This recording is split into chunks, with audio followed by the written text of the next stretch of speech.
देखिए 12 क्लास का ही है ये, पार्ट बी, अकाउंट का पार्ट बी भाग है, जिसका मैं एक भी क्वेश्चन नहीं डाला हूं, लेकिन ये इसकी प्रैक्टिस कर ले और एक दो मैं डाल दूंगा, उसकी प्रैक्टिस कर ले तो इस चैप्टर से रिलेटेड मेरे अनुसार कोई समस्या नहीं होनी चाहिए, क्योंकि समय बहुत कम बचा है। तो विद्यार्थी वो विशेष कर प्रैक्टिस कर ले, जिस तरह के प्रश्न आने की संभावना ज्यादा रहती। देखिए पार्ट बी का ही क्वेश्चन है फ्रॉम द, इस चैप्टर का ही नाम है comparative income statement showing increase decrease and percentage, यानी इसमें परसेंटेज शो करना है। सिंपल समझिए इस बात को कि कैसे बनाना है, ठीक है।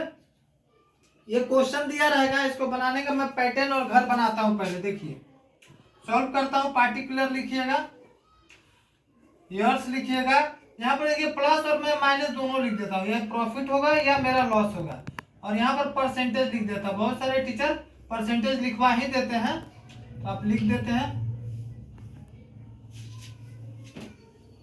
यहाँ पर मैं साल लिख देता हूँ, इसको बनाने का जो घर होता है हर बार उसी तरह रहेगा। देखिए जो साल छोटा रहता है वो उसको बेस ईयर बोलते हैं, इसीलिए बेस ईयर आगे चल के मैं रूल में यूज करूंगा, तो परेशान मत होइएगा। कहने का मतलब समझ लीजिए, इस चैप्टर में प्रॉफिट पता करना होता है कि एक्चुअल प्रॉफिट कितना हुआ है। जैसे मैंने नेट सेल किया, ये परसेंटेज को भी छोड़िएगा, सिर्फ मैं पैटर्न को बताता हूँ, वो सिर्फ देखिएगा। नेट सेल, मान लेते हमने कुछ भी सेल किया, ये 13 लाख रुपया 2010 में सेल किया था, 2011 में हमने 15 लाख का सेल किया था, तो कितना का अंतर आ गया? 2 लाख का अंतर आ गया, है ना। चलिए आगे चलते, इसको मैं बताऊंगा लास्ट में। लेस्ट कॉस्ट ऑफ गुड्स, अब ये सामान जो बेचे हैं हम लोग, वो बेचे तो उसमें कुछ तो प्रॉफिट होगा हमारा, विदाउट प्रॉफिट हम लोग सेलिंग थोड़ी करते। कॉमर्स वाले का मतलब ही हो गया प्रॉफिट एंड लॉस पर काम करना। तो जो हमने सामान ये 13 लाख का बेचा है और 15 लाख का, उसका दाम कितना था, तो उसको लेस करेंगे हम लोग, लेस ऑफ गुड्स सोल्ड। कितना है? 10 लाख का वो सामान था डियर स्टूडेंट, और 13 लाख का 2011 में था। अब देखिए 13 लाख में 10 लाख चला गया, यानी 3 लाख रुपए यहाँ हमको प्रॉफिट हुआ। 15 लाख में यहाँ 13 लाख चला गया, यानी यहाँ हमको 2 लाख का प्रॉफिट हुआ। यहाँ स्टूडेंट देखोगे 10 लाख है 13 लाख हो गया, कितना का डिस्टेंस आया? 3 लाख का। यहाँ ये माइनस में आ गया, इसलिए ब्रैकेट दे देना। यहाँ देखिए 3 लाख है, 3 लाख से 2 लाख, कितना का डिस्टेंस आया, डिफरेंट आया? 1 लाख का। ठीक है, जो माइनस में आएगा ब्रैकेट देंगे, जो माइनस में नहीं आएगा उसको इसी तरह लिख देंगे।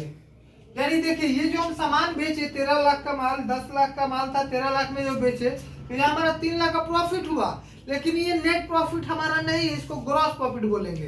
क्यों? क्योंकि कोई भी सामान हम बेचते हैं तो उसमें हमें बहुत सारी खर्च होती है, जैसे selling, general expense, advertisement expense, यानी दुकान का विज्ञापन करना पड़ा, जो स्टाफ वर्क काम कर रहे हैं उनको पेमेंट करना पड़ता है, टैक्स देते हैं, रेंट देते हैं, तो कहां से देंगे? जो हम प्रॉफिट कमाएंगे उसी में से देंगे। तो वो सारे लोगों को देने के बाद जो बचता है वो हमारा होता है नेट प्रॉफिट। ठीक है, इसलिए लिखा जाएगा, लिख सकते हैं आप लोग, एनपी मतलब हो गया नेट प्रॉफिट, बी मतलब हो गया बिफोर।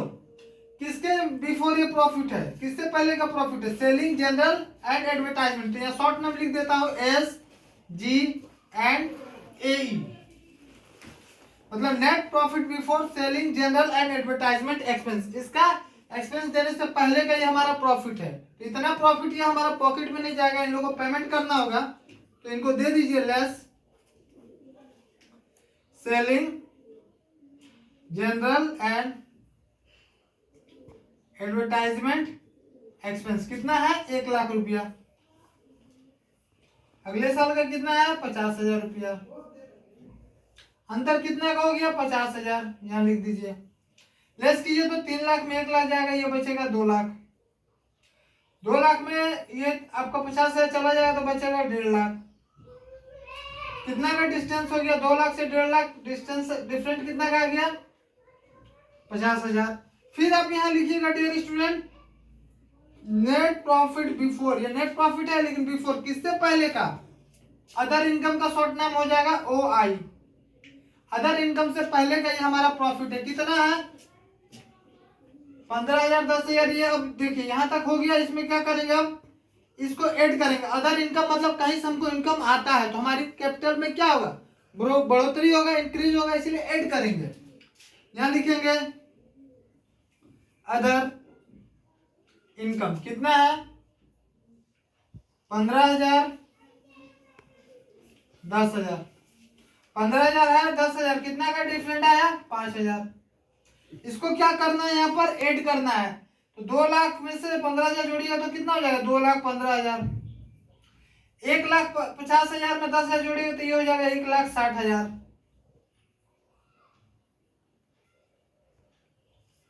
अब देखिए 2,15,000 था 1,60,000 कितना का डिफरेंट आया।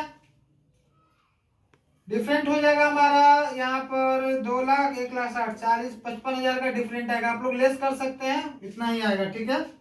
जो भी आया फिर उसको हम लोग लिखेंगे नेट प्रॉफिट बिफोर।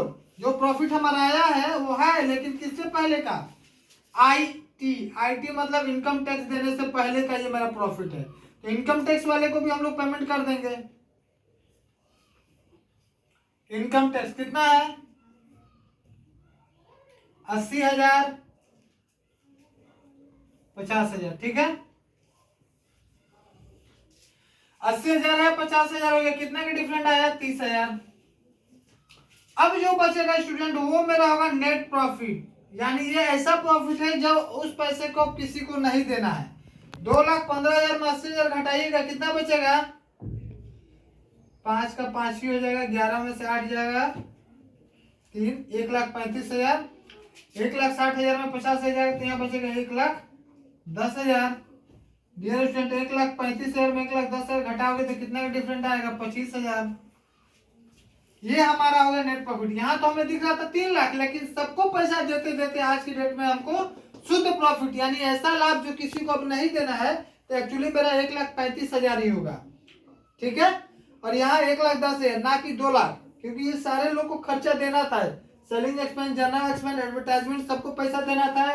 इनकम अलग से उसको ऐड करना था इनकम टैक्स देना था। देने के बाद हमारा जो बिजनेस का शुद्ध लाभ हुआ ये 3 लाख ना हो गए 1,35,000 और 1,10,000 ये यही है इसका फॉर्मेट। अब रखिए कि सर ये परसेंटेज क्या परसेंटेज को बनाने का एक फॉर्मूला मैं लिख देता हूं जो हर बार यूज होगा डिफरेंट इंटू 100 बटा बेस ईयर। अब कहोगे ये क्या है सर तो डिफरेंट यानी मैं यहाँ निकाल चुका हूँ। डिफरेंट कितने का है 2 लाख आप यहाँ 2 लाख आसानी से लिख लीजिए into 100 by base year. Base year यानी जो साल छोटा कौन सा साल छोटा था 2010 यहाँ कितना है 1,30,000 यहाँ 1,30,000 लिख लीजिए ठीक है। अब कितना जीरो 1 2 3 4 1 2 3 4 कितना बच गया 2,000 भागा 13। इससे इसको भाग दीजिए 13 एकम 13 कितना बच जाएगा यहाँ पर 7 7 और 0 70 हो जाएगा 13 5 65 होता है